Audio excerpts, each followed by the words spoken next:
미국 증시에 대해서 시황과 차트에 대해서 계속 분석하고 있었는데요. 제 유튜브를 꾸준히 보신 분들은 아실 겁니다. 유튜브 시황은 매번 제 유튜브 게시물에 이렇게 항상 국내 증시 시황 체크, 그리고 아침에 미증시 시황 체크를 항상 이렇게 올려놓으니까 큰 흐름을 아시려면 매일매일 읽는데 5분도 안 걸리니 조금은 읽어보시는 게 나을 듯 합니다. 무튼 나스닥 월봉 차트가 21년 말과 상당하게 유사한 흐름으로 가고 있다고 했고, 이때의 하락 신호가 나온다면 하락 신호가 뭐였죠? 5선을 깨는 장대 음봉이었습니다. 지금 장대 음봉이 출현하고 있고요. 5선을 이탈하면서 딱 이제 20선까지 내려갈 자리입니다. 이렇게 차트 분석한 영상을 못 보신 분들을 위해서 영상 마지막에 미국 증시 차트 분석해 놓은 걸 올려놓을 테니 보시고요. 일단 어제 나스닥이 4% 이상 급락했고요. 기술주 하락이 두드러지면서 시총 1,000조 원이 증발했습니다. 그럼 이제 하락이 이렇게 깊었으니 다시 반등할 것이냐, 다시 전고점을 향해서 가면서 돌파할 것이냐, 이건 아니라고 제가 계속 말씀드렸습니다. 일단 일봉상에서는 RSI 단기 과매도 구간이기 때문에 단기 반등이 세게 나올 수는 있지만 현재 미국 증시에서 이 정도 하락에 손절하지 않습니다. 왜냐면 미국 증시를 길게 보면, 주봉상에서 길게 볼게요. 미증시는 항상 조정이 있어도 우상향을 계속 그렸기 때문에 사람들이 여기에 익숙해져 있습니다. 그렇기 때문에 저점 대비해서 엄청 많이 올랐고 지금 고점 대비해서 조금밖에 떨어지지 않았기 때문에 사람들이 손절하지 않고 다시 상승할 거라고 생각하면서 버티고 있다는 거죠. 현재 월봉상에서 이렇게 장대 음봉이 나와도 고점에서 3개월 이상 머물렀고 그 물량을 다 털었을 거래량조차 아닙니다. 일단 나스닥 일봉상에서 이렇게 한 번에 4% 이상 밀었다는 건 추가 하락이 나올 수 있고 아직까지 바닥을 찾지 못했다는 겁니다. 저는 아직 하락이 끝나지 않았다고 생각하고 있고요. 주봉과 월봉상에서 차트를 봐도 아직 내려갈 구간이 더 있고, 또한 주봉과 월봉상에서는 RSI 과매도 구간도 아닙니다. 무튼 아직 페닉셀은 나오지 않았지만 급락이 나오고 있는데, 이렇게 급락이 나오는 빅테크 종목들 중에서 가장 눈에 띄는 게 테슬라입니다. 렛츠고!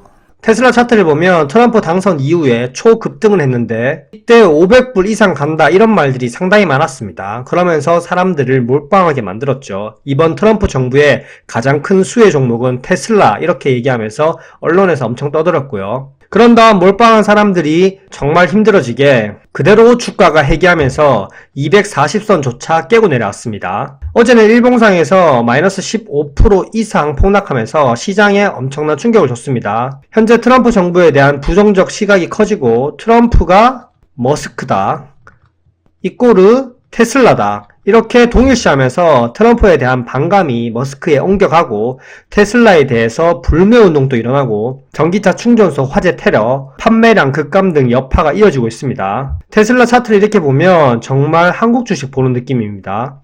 서학개미들은 테슬라 관련 레버리지 상품도 많이 투자했기 때문에 아마 고점 대비 손실이 레버리지 상품이면 마이너스 90% 정도 됐을 겁니다. 차트상으로는 지금 일봉을 보던지 아니면 주봉을 보던지 그리고 월봉을 보던지 충분히 담아도 될 자리입니다. 하지만 아직까지 월봉상에서 저는 조금만 더 내려오면 한 200불 근방에 오면 더 담을 생각입니다. 물론 지금은 정치적인 게 모든 걸 아우르는 시대이기 때문에 시황도 꾸준히 체크해 봐야겠죠. 시황 어디서 체크한다고요? 제 유튜브 게시글에 제가 매일 이렇게 시황을 올린다고 했으니까 많이 봐주시고요. 일단 트럼프 발언이 지금 상당히 셉니다. 미국 경기 침체에 대해서 인정하는 발언을 했기 때문에 나스닥이 확 밀렸습니다. 폭스뉴스에서 했던 발언을 한번 보면 폭스뉴스에서 올해 경기 침체가 오느냐 이런 질문을 했을 때 예측하고 싶지는 않지만 지금은 과도기다, 충분히 올 수 있다는 거고요. 그리고 미국 부를 되찾아오고 있고 중요하다.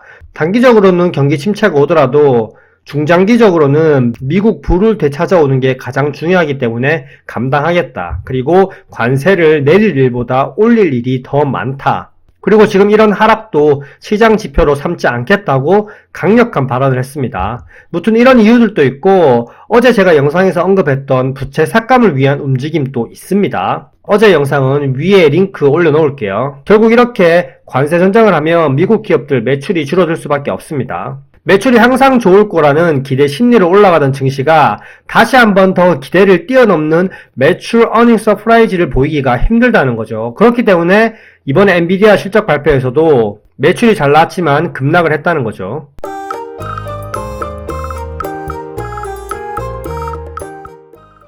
자, 그럼 시장에서는 이젠 기회를 잡았죠. 하락할 명분을 만들고 있습니다. 아래 공포가 나오고 있습니다. 이게 뭐냐면 리세션과 공포의 합성어입니다. 경기 후퇴가 되면서 공포심이 자극된다는 건데요. 경제 성장 둔화와 경제 성장률 GDP가 2분기 연속적으로 마이너스를 보이는 경우를 우리는 경기 후퇴라고 합니다. 여기에 기업 실적 악화에 대한 두려움까지 지금 관세 전쟁으로 인해서 번지고 있기 때문에 아래 공포라는 말이 더 빨리 나오고 있습니다. 이렇게 경기 침체에 대한 가능성이 현실로 다가오고요. 경기가 침체되면 일자리가 줄어들겠죠. 일자리가 줄어들면 뭐가 줄어드나요? 소비가 줄어들죠. 소비가 줄어들면 또다시 어떻게 되나요? 기업들의 실적이 악화가 됩니다. 실적이 악화되면 또 구조조정을 해야 되고 일자리가 또 줄어들고 그렇게 되면 소비가 또 줄어들게 됩니다. 어느 한순간에 경기가 침체되는 게 아니라 점점 경기 사이클이 쳇바퀴처럼 안 좋아진다는 겁니다. 그렇게 되면 반등하기 힘들고요. 그런 심리가 사회 전반에 깔리기 때문에 아래 공포라고 부릅니다. 최종적으로 실물 경기, 부동산, 금융시장 모두 안 좋게 되면 아래 공포를 뛰어넘어서 이제는 패닉에 빠질 수 있습니다. 미국 10년 국채물도 지금 이 상황을 아주 잘 반영하고 있습니다. 트럼프가 취임하고 나서부터 그 전후로 고점을 찍고 지속적으로 하락하고 있습니다. 이미 트럼프 취임 이후부터 안전자산 선호 심리가 커지면서 10년물 국채 금리가 꾸준히 하락한 모습을 보이고 있고 트럼프가 원하는 대로 미 국채로 수요가 몰리고 있습니다. 결국 이렇게 미 국채로 수요를 몰리게 하면서 부채 삭감을 하기 위한 큰 그림이기도 하죠.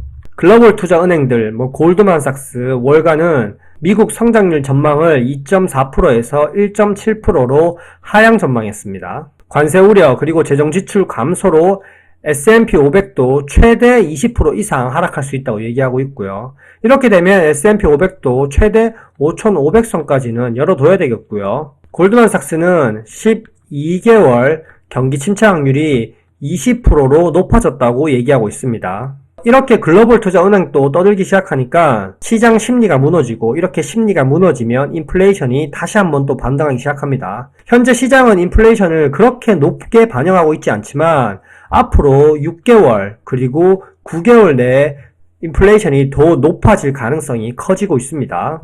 또한 빅스 지수를 보시면 우리가 차트를 볼 때도 항상 기울기를 봅니다. 기울기가 급하면 그만큼 심리가 빠르게 무너진다는 건데요.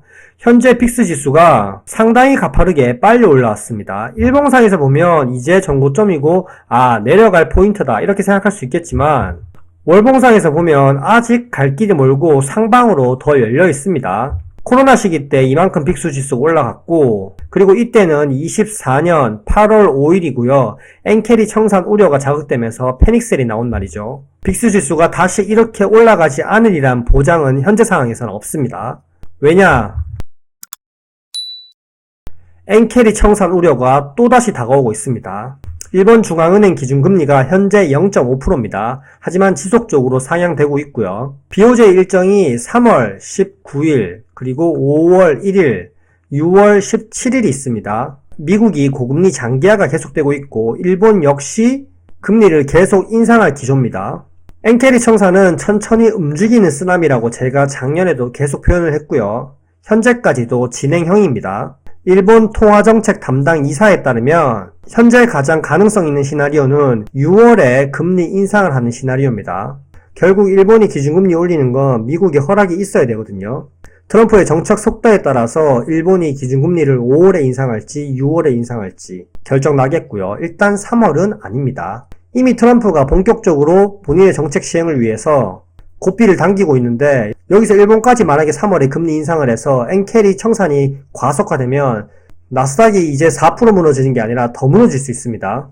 트럼프는 천천히 하락시키면서 본인이 원하는 정책을 이뤄가야 되는데 여기서 초급락이 나오게 되면 이제 책임론이 트럼프에게 넘어갈 것입니다. 트럼프는 지지율과 쇼맨십도 신경 쓰는 사람이기 때문에 아직 일본은행이 기준금리 인상할 타이밍은 아니고 5월 그리고 6월이 되어 봐야 된다는 겁니다.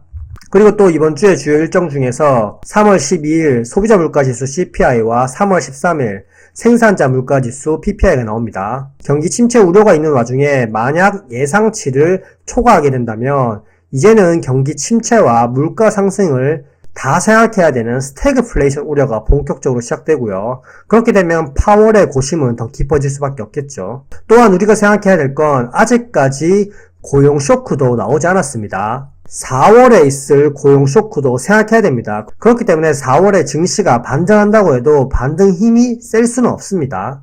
모스크바 수장으로 있는 정보효율부가 연방정부 해고를 계속해서 이어가고 있고 4월 고용 보고서에는 결국 고용 쇼크가 나타날 가능성이 상당히 큽니다. 작년 한 해 고용을 떠받들었던 게 정부 고용이기 때문에 지금 정부 해고를 해가고 있기 때문에 한 번에 쇼크가 올 수 있죠. 그렇게 되면 경기에 대한 불안 심리가 더 확대됩니다. 자, 결론은 어제부터 연속적으로 여러가지 지표를 보고 있지만 확실한 건 일봉상에서 낙폭 가다에 따른 반등은 나올 수 있지만 중장기적으로 이제 하락 사이클이 시작되고 있고 아직 제대로 된 1파, 2파, 3파 하동도 나오지 않았습니다. 이제 하향 사이클 진입 구간이고요. 트럼프도 본격적으로 정부 부채를 해결해야 되기 때문에 증시 하락과 경기 침체 우려를 약간 의도하는 것도 있습니다.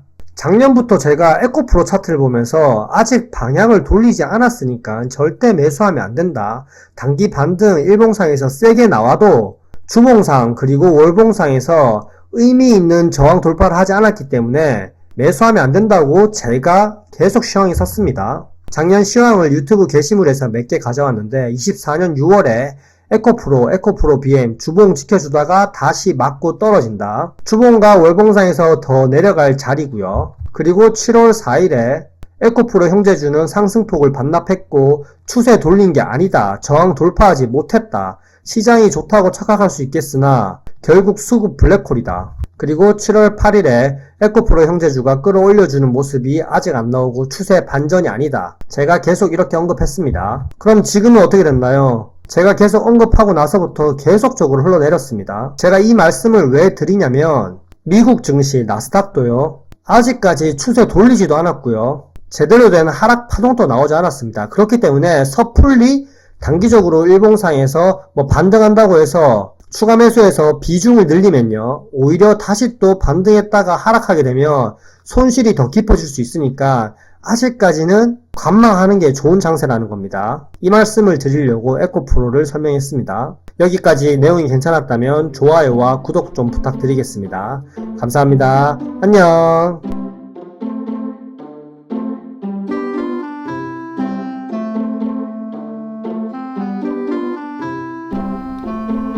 와이